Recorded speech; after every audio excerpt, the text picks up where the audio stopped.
want to write on the protocol or have observed.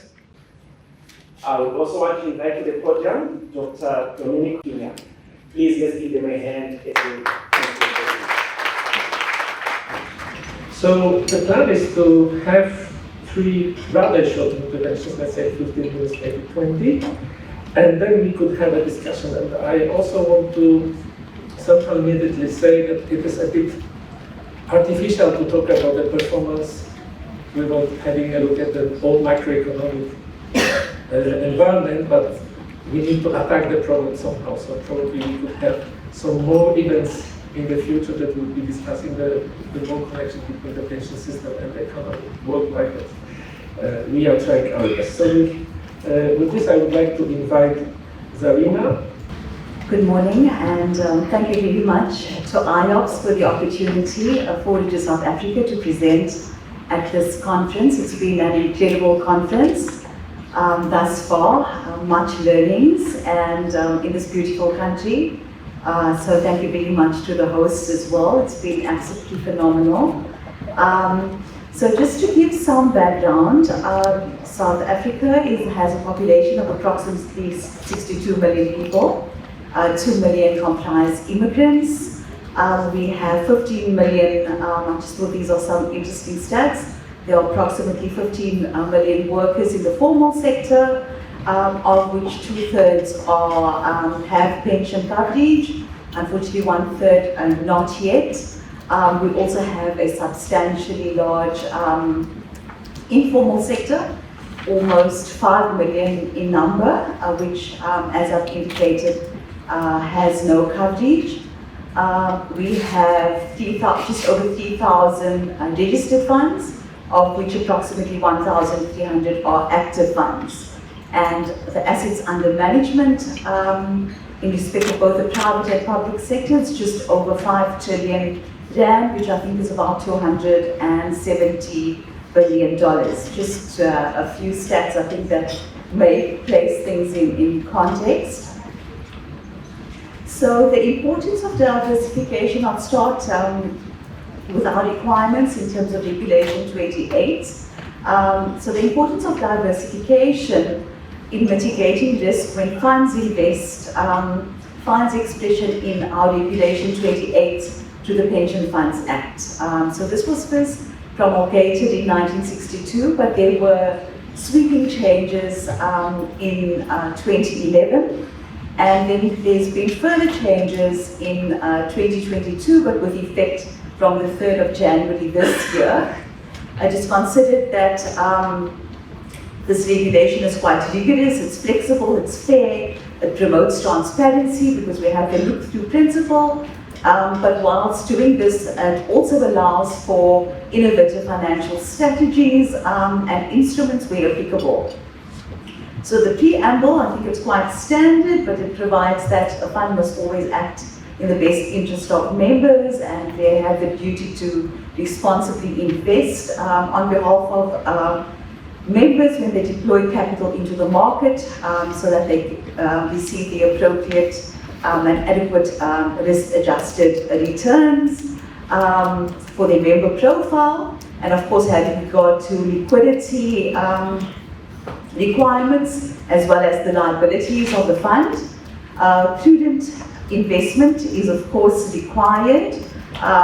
Appropriate consideration has to be given to factors which may have an impact on sustainability of long-term investments of the assets of the fund, and of course for this reason one has to have regard to your ESG factors, and this is applicable across all assets and categories of assets when you make your investments as a fund.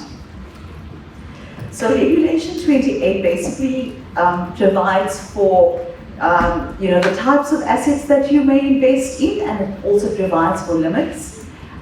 We don't prescribe the limits, so it's but we've set maximum limits. So cash, for example, you could have, but of course funds would not do this because of course they want the investments to grow, but you could have 100% in cash. You could have in your debt instruments like South African government bonds, You could go up to 100%. If it's not South African, up to 75% in your equities, 75% in movable property, 25% your commodities, 10%. There's been a reduction in the 22 amendments from 95% to 65% in your with the home loans, and I know Gandhi actually touched on that as a possible solution for our neighbors in Botswana. But we've actually reduced that because what we noted was quite an abuse of that, of that, utilizing that basically. So that's been adjusted downwards. What has also been done is that we've split hedge funds from private equity funds to encourage investment in infrastructure. Because obviously to try to kickstart our economy again after being quite battered, I think, after COVID. So now we have a split between hedge funds, which is provided for 10%, and private equity funds 15%. And then the alternative, in the alternative space, it's quite limited, but it's 2.5%. So as I said, the limits are stipulated in Reg 28, and it's also limited per issuer. So per issuer, if you invest in any one entity, it cannot be in excess of 25%. The other changes that we effected was to provide a definition for infrastructure. As many of you know, Orlando, I think when the industry said that they needed clarity and they needed a definition, it's like, oh, Mara Zareena, but they should know that what infrastructure is, man. But anyway, we obliged and we provided a definition, and in fact that went through various iterations as well, because there were concerns, I think, with the first iteration, and but anyway, there is a definition now. We've also increased the limit. Again, this is a signaling, so we increased the infrastructure to 45%, because of course we want infrastructure investment ideally, and more direct investment in infrastructure to facilitate sustainable economic development. So we're hoping, I mean, obviously it's early days, but we're hoping to track that, and we hope that it has the relevant impact. In respect of crypto assets, which I know has also been touched on yesterday, we actually don't allow retirement funds to invest in crypto assets because we consider it to be quite volatile and not as regulated as we would like. And I think there are concerns about what really backs these crypto assets. I've already touched on the housing loans and the per issuer limit. So moving on to the returns on investments, the performance on investments. So of course 2020, given the impact that COVID-19 had, was not a particularly good year. But in fact, there was really a rally in 2021. As you can see on this slide, there was significant improvements if you look at the privately administered funds which we regulate at the moment. There was an improvement of 12.9%, so from 2.1 trillion rand in 2020. In 2021, we saw these assets growing to 2.4 trillion rand.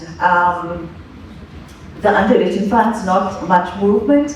In our government employees pension fund, in fact, there were also great movements. In fact, they had an increase of 27%, approximately 27%, which was quite significant. In our public sector funds, there was also, so pretty much, apart from underwritten funds, across the board, we saw an increase of approximately 17.5%, which really, has resulted in our assets under management being in the amount of approximately 5.1 trillion, which I think is almost $270 billion, which I indicated earlier. So just looking at the returns on investments over a slightly longer period, so from 2018, there was a 4.3% increase, but as you can see on the column on, if you look at the column on your right, unfortunately it was lower than the interest rate of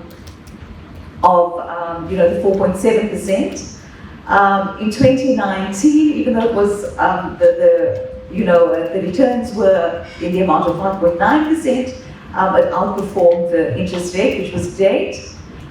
In 2020, we all know what happened, and in fact there was just a 0.4% increase on returns or returns on investment, and of course that was quite low.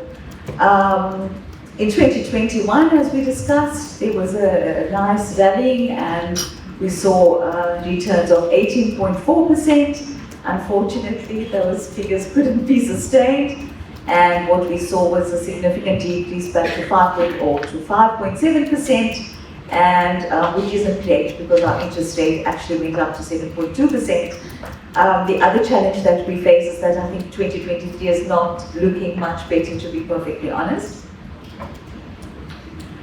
Just to give you an idea of what we invest in, as you can see in the pie chart, the major portion is actually invested in your insurance policies, and that's followed by your foreign investment. I know Dr. Farouk was mentioning in Nigeria, they exposed, the foreign investment. As I said, ours is, the allowance is a bit higher, and it seems to have a bit of uptake, and you can see that also government bonds, equities, and they also write up their equities, collective investment schemes. So that is really the categories of assets that have the lion's share of investments. So here, this is just a Rand representation of what I've indicated to you, and if you look across the years from 2018 to 2022, you'll see that it's much the same picture. So we have over R1 trillion in insurance policies, followed by foreign investments of 647 billion, and then we have your equities of 431 billion, and your collective investment schemes 387 billion, so that's pretty much where most of the okay. Okay, so this is just a percentage, the percentages that are split up. So it just speaks to the numbers again. So as you can see there, the highest numbers really in your insurance policies, the 38%, followed by the foreign investments, which is 20%, and the equities 13%, CISs 12.5%, so pretty much 13%, and the government bonds at just over or approximately 11%. So as I said, Regulation 28 now provides a definition for infrastructure, so there is no uncertainty as to what can be invested in, and there is the 45% limit for infrastructure across all classes, and of course that excludes your government bonds. And as I said, it was important for us to do this as a signaling to invest in infrastructure, because in fact, indirect investments in infrastructure, there's only, South Africa does approximately 2%, which indirect investments, which is rather low. So we did want to signal for more investment in infrastructure, which we hope, does pan out. And as I said, we did this, after suffering from the COVID pandemic, which had quite a deleterious impact on the South African economy, and as you know, it is quite key to actually kick-starting the economy. I think a lot of that was touched on yesterday, and our government, for example, we have announced announced infrastructure investment program of over 2.3 trillion approximately over the next decade. Usually infrastructure investments were funded by the state, but escalating debt, exacerbated by the COVID-19 pandemic, led to the government to turn to the private sector, including retirement funds, to potentially fund infrastructure investments. Okay. The importance of 5 minutes, okay. So the importance of infrastructure investment finds expression as well in the OECD working paper number 13 and in the SDG goals. And the challenges that were identified, I think, may be worth mentioning because it's challenges that retirement funds have also raised in South Africa. They're concerned about the limited data on the size, the returns, the risk returns correlations, which concerns them, the lack of liquidity. You require a significant scale, so for the larger funds, they have the ability to invest in infrastructure, but not so much the smaller funds. So it's not a suitable proposition for all investors. The lack of clarity of investment opportunities, and even though government has announced a significant pipeline, when you go to industry or you go to the retirement funds, they've actually said, but that they don't see sufficient pipeline, then it is also political risk, as well as the investor capability, because it's seen as a fairly new area for retirement funds to invest in. The question is, do we have the necessary expertise? Then, of course, the short-termism of investors. Unfortunately, in funds, often it's not, many people don't stay for the long haul, so there is quite short-termism on the part of investors. I think that what has been mentioned are regulatory barriers, but that's not really the case in South Africa. And just the negative perceptions around the value and the investment vehicles. In fact, last week, our minister mentioned that, one of the industry bodies had actually engaged with him to say that the investees, they're not too clear on they want to do it, but they're not too clear on the investment vehicles. And he's rebuttal because unlike, I think, the Minister of Zimbabwe, he says, I've been organizing workers to strike for 20 years. You must tell me what investment vehicles you consider to be particularly useful. But of course, we will engage the industry, and come with certain recommendations. So moving on to now the change in foreign asset allocation, as I said recently, and as recently as on the 23rd of February of this year, we basically increased the foreign asset allocation, and it was basically just to, for purposes of diversification.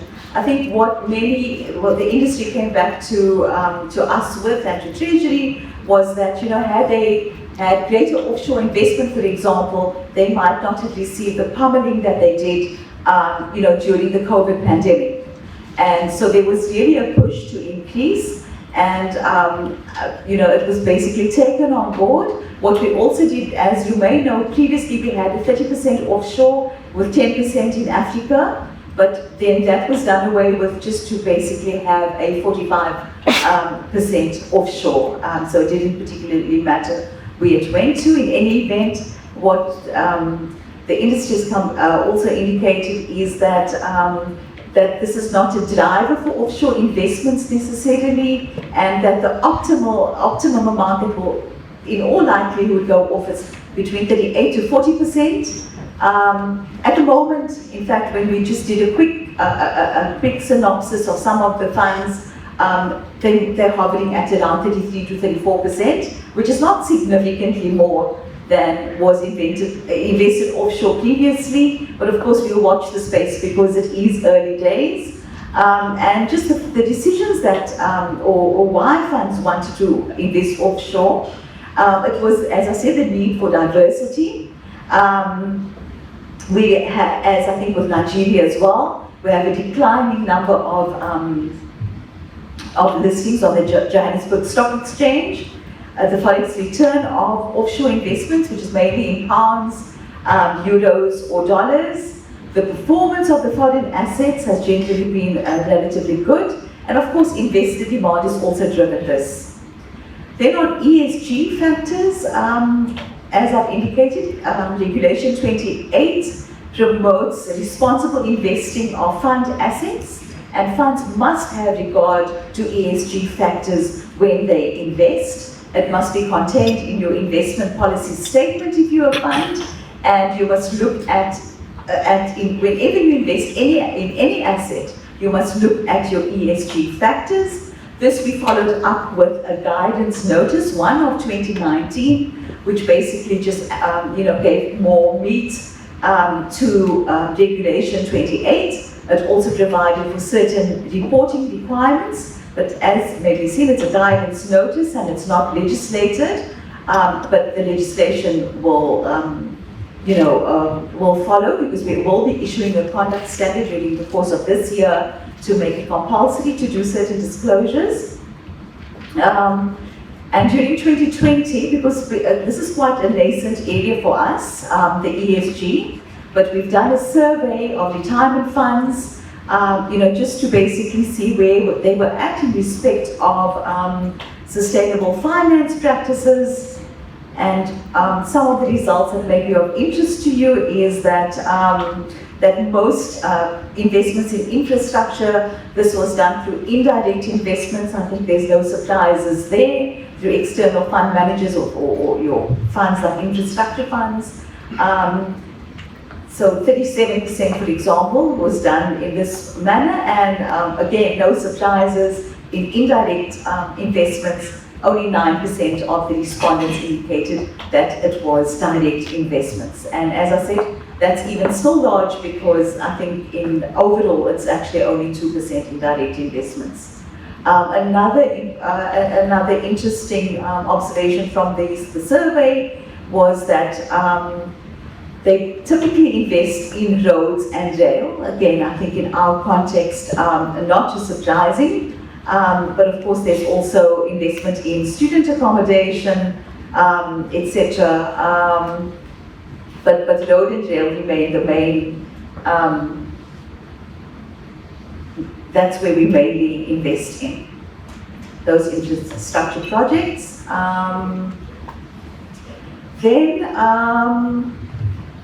The utilities, the utility scale of renewable energy generation investments. So it's mainly in wind, because as those of you who have been to South Africa, you'll know that we have lots of wind. It's quite windy, Northern Cape, Western Cape, Eastern Cape.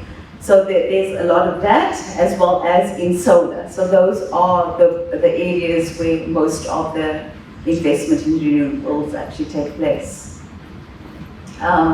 So the rest, I think I'll leave it there, because the rest, I think you can look at the results. I think it's quite interesting. But yeah, I think at your leisure, feel free to go through it, and I'll be happy to take any questions. Thank you.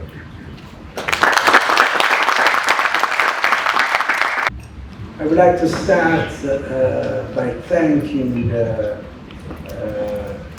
Iops team for inviting me, and in particular its chair, Ambrogio Rinaldi, for this invitation, which I was very happy to receive, and of course basically the colleagues with which we have been in touch. Let me start. How do I start the presentation? Okay. Okay, so let's not waste time until it comes out.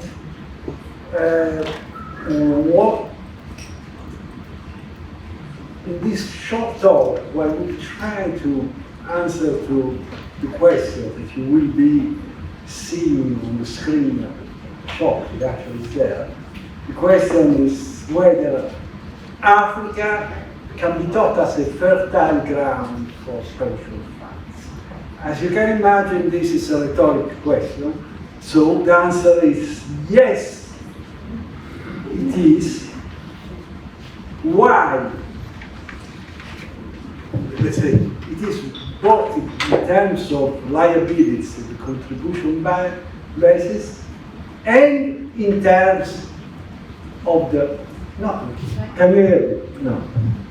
And in terms of the asset side, investment opportunity. Let's start with the contribution base. Now, here I should tell you that I really don't like PowerPoint presentations. And actually, I like to say, and I see the presentation as an opportunity only to show slides. And of course, when I prepare, you know, I've been, I'm not young, I've been in this job, in this business for a while, not exactly pensions reform, so I should know how to do it. But I mean, one of the issues of sending the presentation is that when you write the things that you want to say, actually you change your mind and then you organize it for completely different. So very likely I will jump around the presentation if you're not. So we were saying the contribution basis. Well, you have already heard this figure. Only 8.5% of sub-Saharan Africans have pension coverage compared to 32.8%. I don't like to give you these figures because they are completely, I don't know what it means. The African Bank estimates that the annual infrastructure funds needed are between 70 billion and 110 billion per year for the next 10 years. That's a huge amount. Okay? This is really an incredible gap. And there is something clear. I don't know if this is true because those figures are, we know that it's big. But the main message is that without domestic savings, you cannot even think of filling up the gap. Aid flows cannot do it, actually that is yet. Foreign flows, when partly investment flows are welcome, but they cannot, you cannot imagine that they can do their job. At the same time, public resources cannot do it. So this is why pension funds, your business becomes very, very important to make sure that the continent is transformed. The resource, because pension funds become, I mean, the key factor in developing deep financial markets and provide help filling the gap. Now, infrastructure investment, we have already mentioned that, are part of what we call alternative assets. Those include, depending on the jurisdiction, infrastructure, green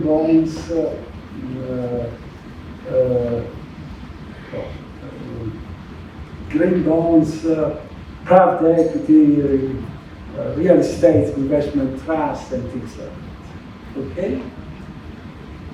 It is clear that there is ample scope for increasing the proportion of assets in African pension fund portfolio, even as we talk now. These are some figures that show that it's very, very small. You can do much better. And the other important message is that this has nothing to do with regulation. Those are regulation ceilings in several jurisdictions, and you see that actually the alternative assets are well below that. this is confirmed by a recent survey done by the IFC, by the African Development Bank, in which they went to you people, pension funds in Africa, and that's what is going on. They said, no, absolutely. The regulation is not the issue. The real issue is bankable project. How do we make sure that we identify the grant?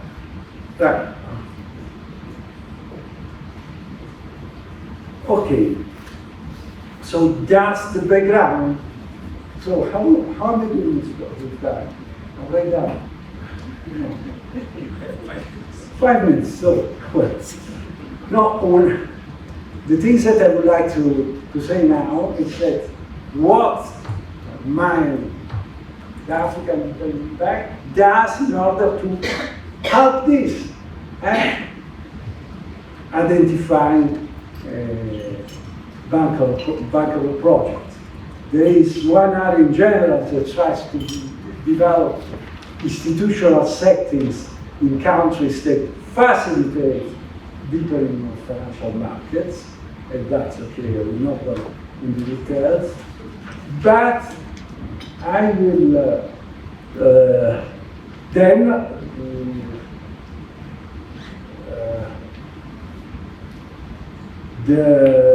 the bank has some priorities. For instance, the first one is Power Africa. You must have heard the I5. Actually, I'd like to see the I4. Because the fifth is portmanteau variable. Let's say, well, I don't know.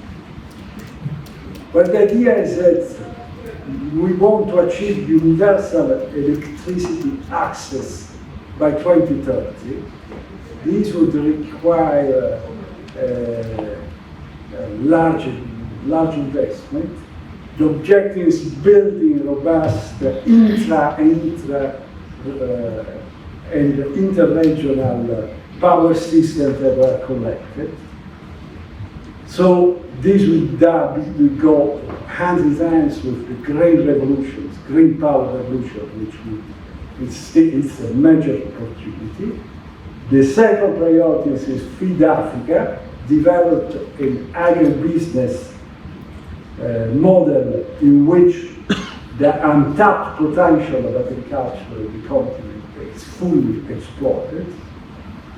Then the other priority is industrialize Africa, which means not building smokestack, let me be clear, but actually, for instance, developing information and communication technology, focusing on connecting into infrastructure to help and support digital entrepreneurship. And then integrate Africa, build infrastructures that can help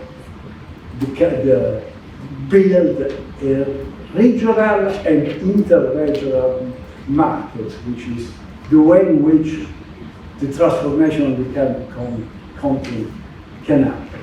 So those are the broad priorities. How do we do that? The bank has limited resources and they are identified. There are projects which are identified, but what we are trying to develop are risk mitigation products that can help and mobilize more resources from institutional investors. Those include private risk guarantees, private partial risk guarantees, straight guarantees. And those is what actually we believe is important. That's the way in which actually we leverage the bank scarcest resources to get more investment in the priorities we have set. And this is why, for instance, example, the Lake Turkana wind project has benefit for a guarantee of this kind. The privatization of the energy sector in Nigeria, similarly, the expansion of the Air Cote d'Ivoire has done the same. So those are examples. And finally, I want to give you another example of work that we have done in this area that might be of interest, which is the AB loan structure, where, let's say, the bank identifies an infrastructure project worth financing. For instance,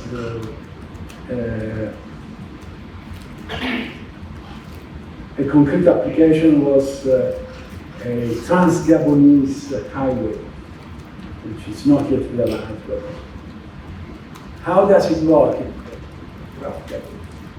The bank approves the A loan. At the same time, identifies an institutional investor, pension funds, who's an interest in the loan, but wants to give it its risk exposure.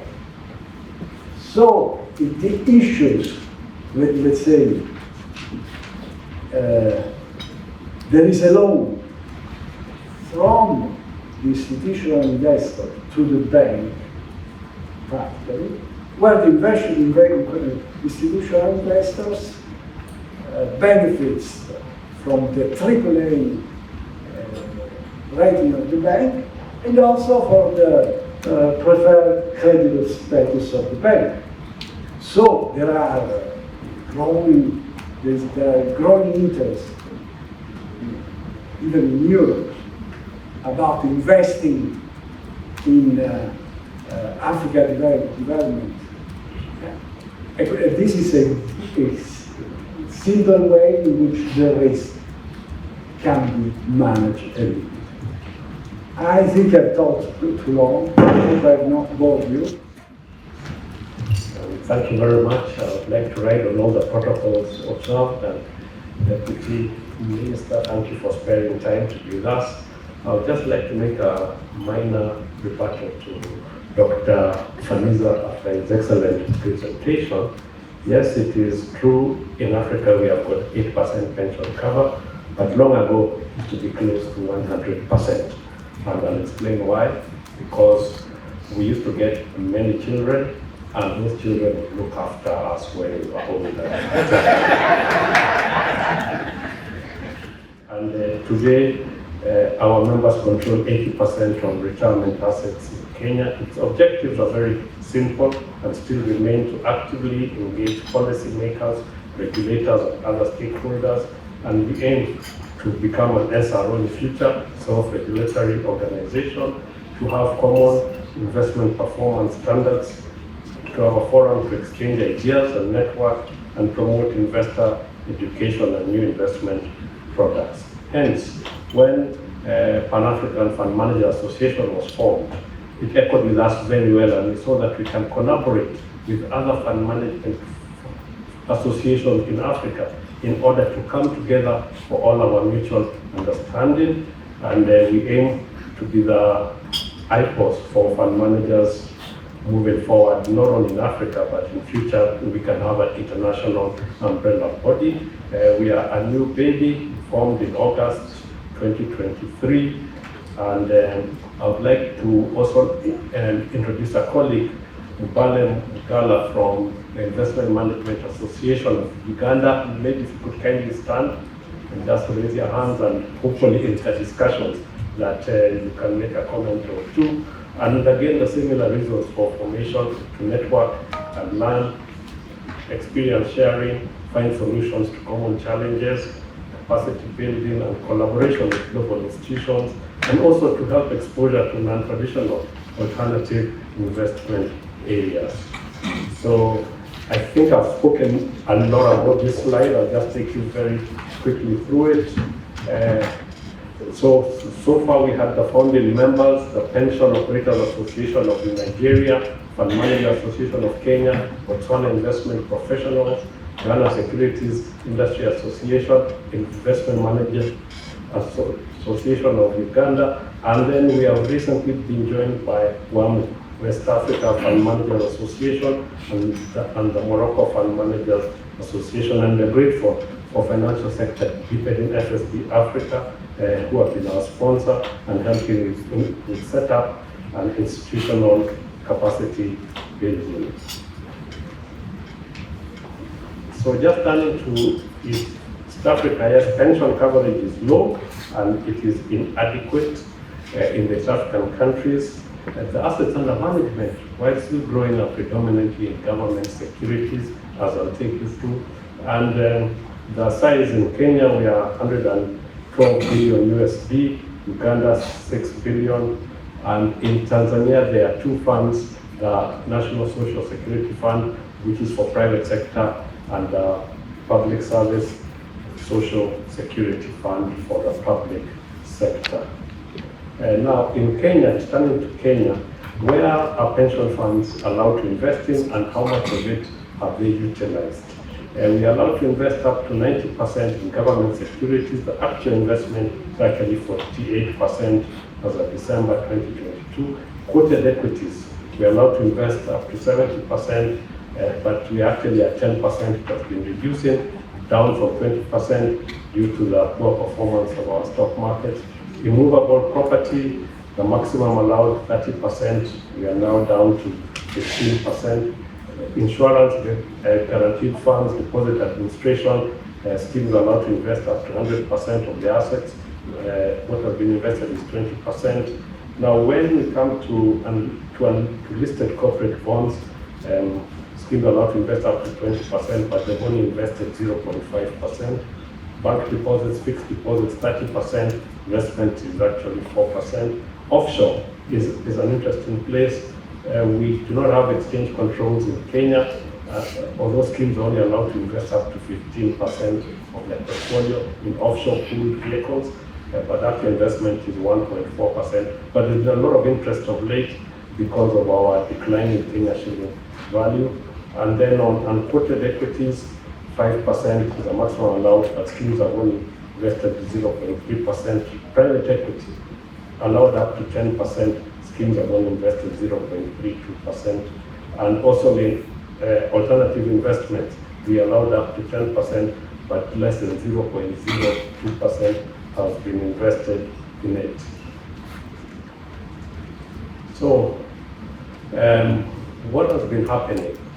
Why haven't we been invested in it? I shall come to that in the slide after this. But the investment performance, on average in the last 10 years, has been an average of 10.38% with fluctuations over the years. Last year, the performance was 1.7%. This year, I think it might end up around 1% due to what's been happening in the global markets and also our mark-to-market challenge, which I'll expand on it. So we see on pension there are leakages in some of our countries in East Africa. In Kenya, one can access up to 40% of to take a mortgage of your pension savings.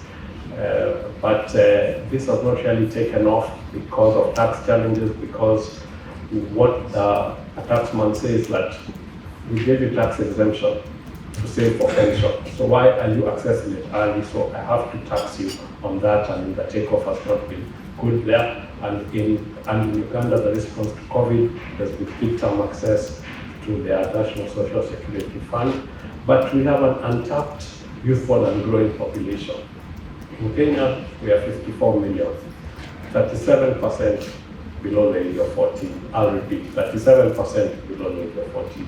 Uganda, 47 million souls, 44% below the age of 40. Tanzania, 65 million, 43% below the age of 40.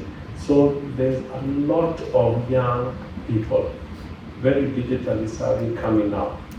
Yes, unemployment is an issue, but how can we get them some form of pension coverage and then slowly grow them throughout their working careers to make sure that pension is adequate? I think that is a challenge for us, all of us, and it's not down to any particular individual or group. So what are the key challenges we've been facing in Kenya? It's the bond valuation challenges. Our interest rates have been climbing. They have risen from 11% long-term bonds last year up to 18%. And we are required to mark to market. And this really dampens the investment performance. There's a lot of member education needed, because how do you explain to a layman? They can see the bond is earning 12%, cash is being received, but you're telling them the value is less. And then also in Kenya, we find that the trustee board are split half-half. Half are sponsor nominated and half are member elected. And at times, sadly, I find the most popular person is elected to become a trustee, and they can only serve 2 terms of 3 years. So that also makes them fairly short term in nature. What they just say, just give me a decent return during my tenure. I don't do anything exceptional, but I don't want to face the wrath from members when investment performance is fluctuating. And another challenge we have is compliance. And I would say here, it's not compliance from our primary regulators, but compliance in the legal landscape and changing laws in the country. In Kenya, we have the public procurement and disposal rules, which guide how you can appoint service providers. And this, the industry players appealed against it. We went to court, but lost because it was ruled that pension schemes are public in nature and have to follow the public procurement laws or change the law. And there are a lot of new emerging legislation. We've got some from the Institute of Human Resource Management saying that all firms must have a qualified HR manager. We have some proposed amendments to the Employment Act, which even now say that that an employee has the right to refuse to be contacted outside set working hours. What do you do as a fund manager when there are markets really moving rapidly? Overnight, we've got data protection to comply with. ESG is a very hot topic, and a lot of local authority licenses, a lot of tax changes, health and safety. And then there is an authority, Unclaimed Financial Assets Authority, which states any unclaimed pension assets should be handed over to them to do reunification with the eventual owners. So how do we define what is unclaimed? Is it when the person doesn't show up at the retirement age, or when? And then also we have the fees challenge. Fees have been dropping over the years. This has an impact on capacity, long-term returns, and technology improvements. And then also comparing performance between various schemes, because each of them has got different investment policies, and each of them has got different characteristics and also risk thresholds. And then the tax challenges, yes, I will acknowledge that there are a lot of exemptions for tax, but at the time of actual retirement, under most circumstances, there is taxation levied on it. So what are the opportunities? We have our main National Social Security Fund Act, which passed in May 2013. That's when it was put in law, but there were a lot of legal challenges, but finally it was allowed by the courts in May 2023, even if there is an appeal to the Supreme Court on it. And in it, this will increase over time the actual contributions going into the state pension scheme from $2 to about $50 over the next 4 years, a 25% increase. And it has 2 pillars. One amount, it is mandatory, but the second amount you can put into your private retirement scheme. And then the other opportunity is we have seen the funded public service pension scheme. The last 3 years they have done all of the funding for it, and that is an opportunity also growing. And then it's a lot of innovations using mobile technology. And we have seen moves towards giving the members choice, not a one-size-fits-all. And we have seen a lot of debate. Shouldn't we have a save as we go? Shouldn't we have a sales tax, a pension tax, which is put on all goods and services sold? And so that when you acquire something, a portion of that sales tax goes towards your pension scheme. But we have a classical example, which is called the K-Nest, which is called the Hustler Fund. It is an example of innovation. Last year we had a new government in place, and they are very keen on helping the downtrodden in society and helping them save, and also save for long-term pension. So it was set up by the government and with World Bank support. It's a digital financial inclusion designed to improve financial access to responsible finance for personal, micro, and medium-sized enterprises. It lends through the mobile phone to business people. It lends micro amounts, and as you repay, you can access more and more. So it actually lends amounts from $10 up to $50. And the interesting part here is that for every dollar lent, 5% of it is withheld and credited to the borrower's savings account. 30% of it goes to short-term savings, and 70% of it goes to a long-term pensions. Yes, these amounts are small, micro, but they can be built up over time. Approximately 214 million USD has been lent out, and of that, 5%, 1.6 billion Kenya shillings, 106 billion is in the borrower's account for savings and pension. Sorry, that would be 10.6 million. And there are a lot of keeping pains, funding, repayment, bookkeeping, but the opportunities are very many here.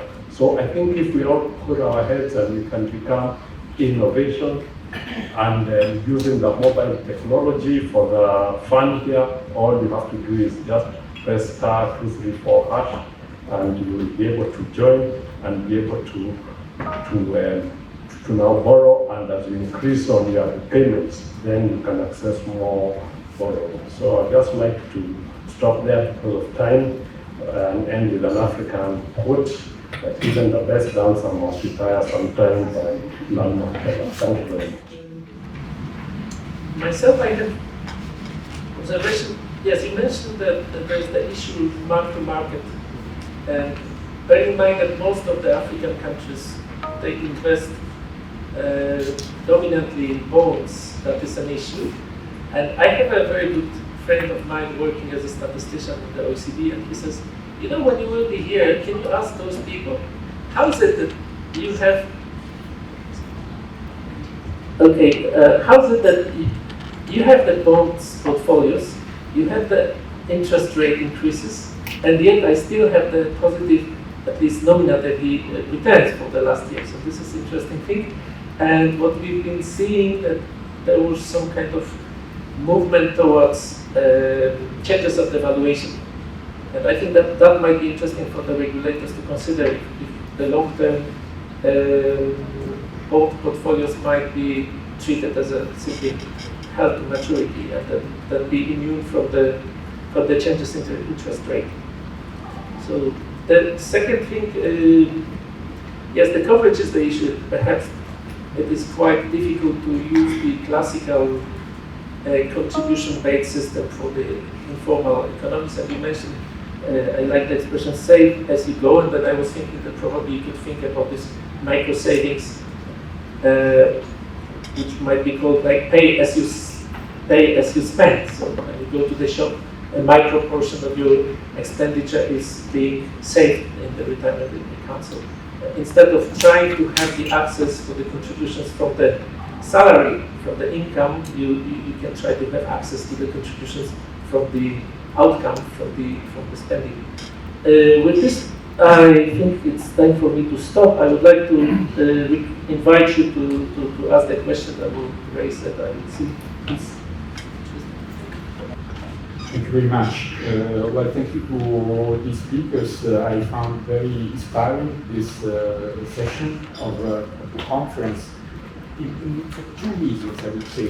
One, actually, that also may have an impact on our program of work, I would say.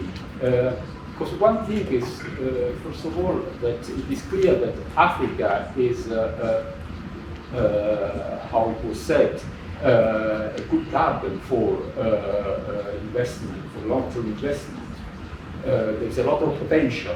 And obviously, this potential is important for African pension funds, for the investments of African pension funds, but also for the investments of pension funds from all over the world, also the very big pension funds that we have in Europe, in the US, everywhere, probably look at Africa, and I was wondering how much we have in the portfolio. We actually did not collect that kind of data.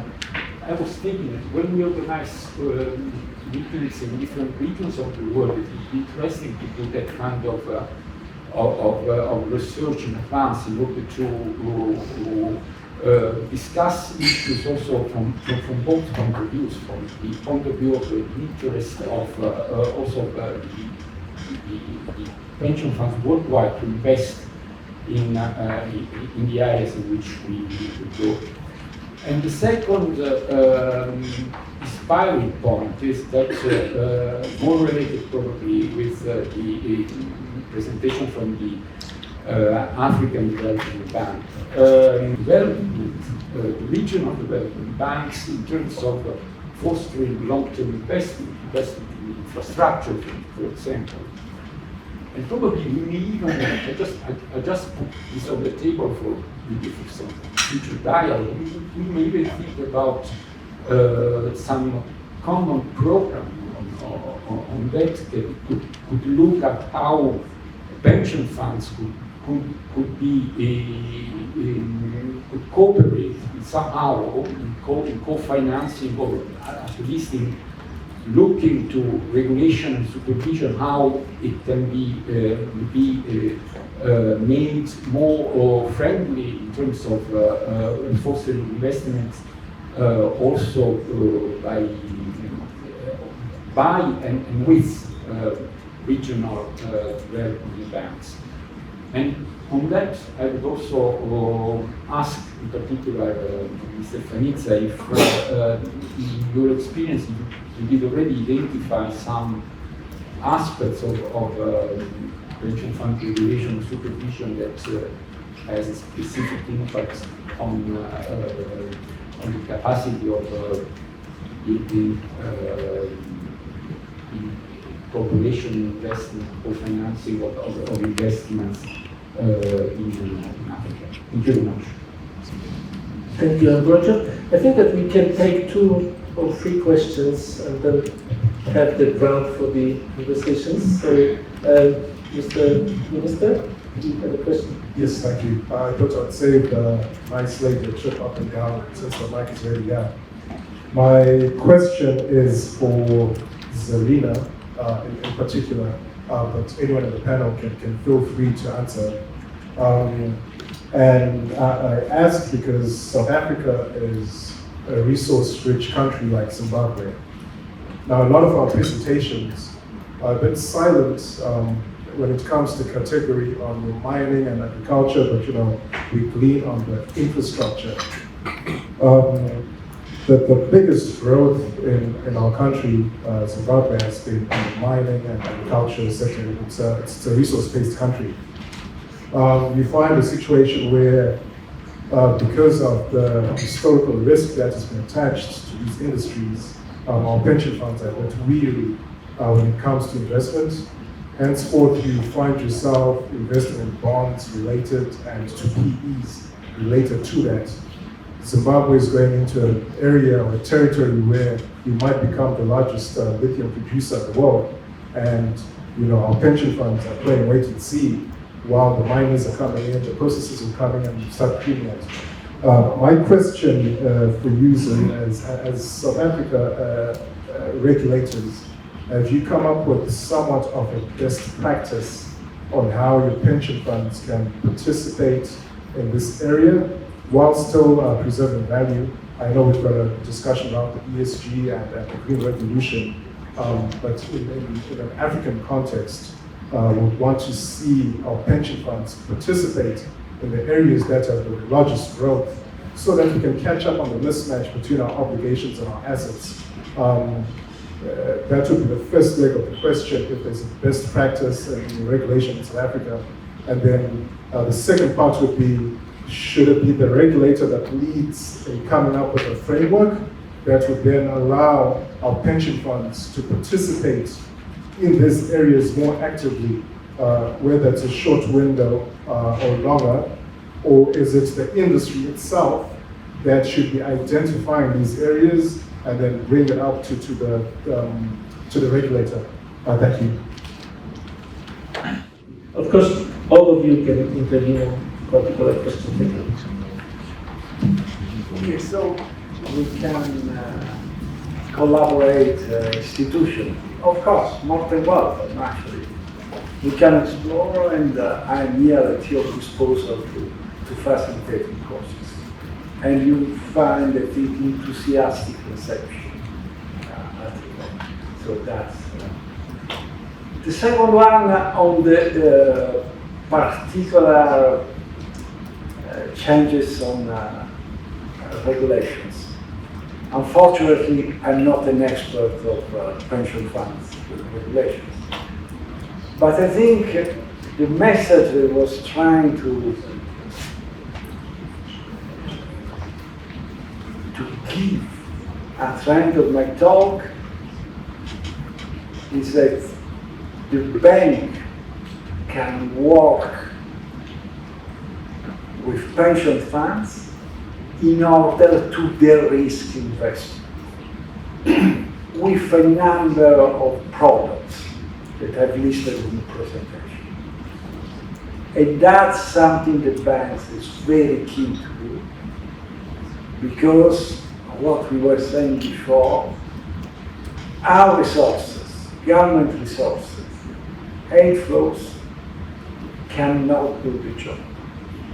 We need to mobilize private sector.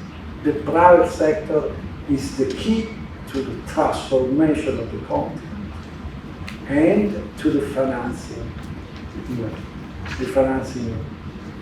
needed to fill the investment. And on that, on the concrete aspects, we can discuss and we can find opportunities to do it. That's all. Thank you. Thank you. So now I'm giving floor to Zareena and Patrick. So, Deputy Minister, thank you very much for that question and for being in attendance. Sorry, I didn't acknowledge you earlier. So we don't have a best practice, as a regulator, because we have the categories of assets in Regulation 28, and then, as I said, we don't have prescribed assets, as was the case under apartheid. We have the maximum limits or maximum limits. So it's within that framework where funds actually have a lot of room to move.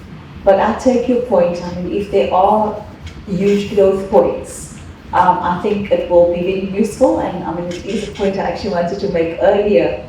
I think that we probably don't engage enough, which I think is a point that the Minister alluded to yesterday.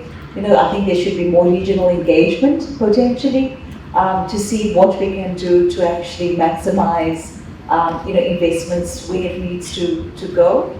Again, we won't direct it and say, as I said, because we've shifted away from risk-down investments a long time ago. But at least, again, if it's useful, if it's going to be beneficial to members, we can certainly do certain signaling.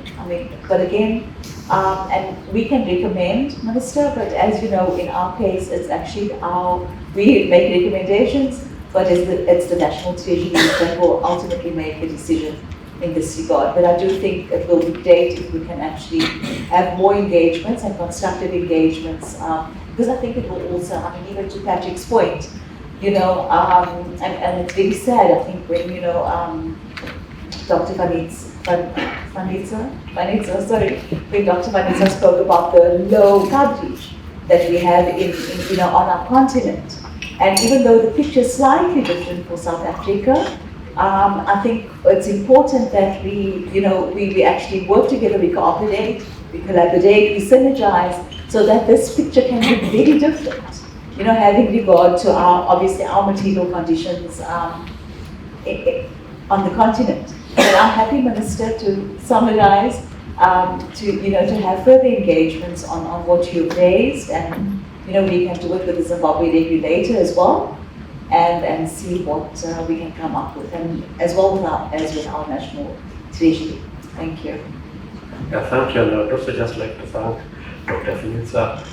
What you said is actually a lot of music to the Fund Managers Association's eyes, that you can help de-risk certain investments, and we can also participate early enough to tell you what sort of structures can also help pension schemes so that they can still be able to meet the short-term needs and long-term needs of members. So it's music to our ears. Thank you. Let's go with another, let's say, 3 questions. We can stretch a little bit the coffee break because we still have plenty of time in lunch. So I see one question okay, let's do the following. There's one question at the end, and then I see 2 questions here in the middle, and the last question will be Hong Kong. So if you can be very quick with the questions, I can get also questions from So let's go first the end of the room, then here the middle, then we go to the gentleman, and we'll finish with Hong Kong. And that will be all 4 questions. Thank you. Okay, thank you very much.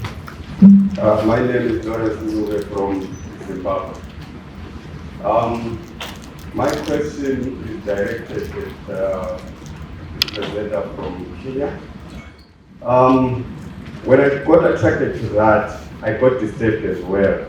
If I got it right, that the member-elected trustees most of the times go to those people that are popular within the workplace. Whilst I think best practice world over is talking about education, educating, the members when we talk of financial literacy. So I wonder why we would talk about financial literacy of the members and then allow these political clowns at the workplace who want to push themselves into representing members, yet they don't have the skills to understand when, financial risk issues and all those things, investment policies are discussed at board level. So my question was, what are regulatory authorities doing about the influx of such, people that go into the boards of trustees? Perhaps this question will also go to my colleagues in Zimbabwe to say, when we do elections for board members, most of the time, no matter how much you tell members that this is not a union business, you still see members pushing people to the board, even if they are going to sit on COPs, certificate of proficiency in pension fund. I think it's just a basic qualification. But I'm heard that in Zim, I think, if my memory is okay from reading, I'm sure we're most likely going to up the skills of board members. I will end there. Thank you very much. Thank you. Due to the time constraints, can we park your questions for the session of the trustees?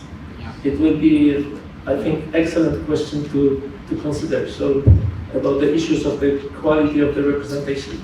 And let's go to the next question, which is in the middle. There are gentlemen, but please be short. Thank you. Thank you. My name is Kotalano from Botswana. I'm on the board of the non-bank financial institutions regulatory authority. I'd like to forward my question to South Africa. It's the question of crypto assets. I want to ask South Africa about crypto assets not being allowed in South Africa. Is South Africa adopting any international standards? I'll give you a typical example like the ISO 27014 on information security governance. Is South Africa adopting such so that crypto assets can be taken into consideration? Thank you. Yeah, I just want to understand why there's that lower upper limit on movable property. Yeah, my name is Martin Anthony Soga from Uganda. Just a question on housing loans that you mentioned as one of your asset categories, which is issued to the members. So the question is, how is it implemented? Where the members are given access to this money? And then, it's my money that has been given to me. What is the motivation to even come back and pay back this money? And also with the controls that normally are there from the tax bodies, and I think we saw the submission from Patrick about it, where the Kenyan case has failed to take off. We have a similar case, but it is implemented differently. So I'm just interested to know whether there are some positive recovery rates or there are even defaults in that case, and how it's being assumed within the scheme. Thank you. Around like 40% of like the South African pension fund is invested into like insurance policies. And may I know the reasons like and the underlying factors of why is it the case? Thank you. So to my neighbor in Botswana, on the cryptos, we are, as the FSCA, trying to regulate cryptos, as you may know. But as far as pension funds are concerned, we are trying to take quite a conservative and prudent approach. So at this point, we aren't really considering allowing investments into crypto assets. I think that was the question by Botswana. And the second question was on, sorry, I can't remember now who was second, but I know there is the question on,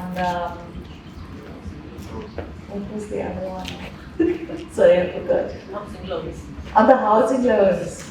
Oh, the housing loans. Sorry, I wasn't too clear on the housing loan issue. Are you asking about how the housing loans will operate now that we will have the two-pot system? Yeah, okay. So look, I mean, if it is that your housing loan is exceeds that amount, then the simple answer is that you won't be able to basically get access. Okay, so it's only if it's in excess thereof that you'll be allowed to access. And look, there hasn't been, from what we've seen, there's not been many defaults. And basically because it's asset, it's a pension-backed lending, we haven't had many challenges because, I mean, obviously if you default, then,